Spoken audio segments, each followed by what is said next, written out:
প্রধান বিচারপতি ওবায়দুল হাসান বলেছেন, কোটা আন্দোলনকারী শিক্ষার্থীরা নির্বাহী বিভাগের কথা কেন বলছে, তাদের জন্য আদালতের দরজা খোলা রয়েছে। দুর্নীতি সংক্রান্ত এক মামলার শুনানিতে মন্তব্য করেন তিনি।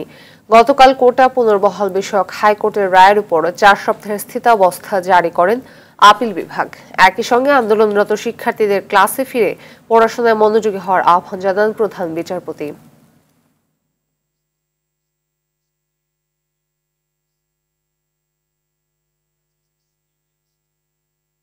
তাদেরকে বোঝানোর জন্য যে আলটিমেটলি পুরো বিষয়টি আদালতের সামনে আসবে এবং আদালতের মাধ্যমে নিষ্পত্তি হবে।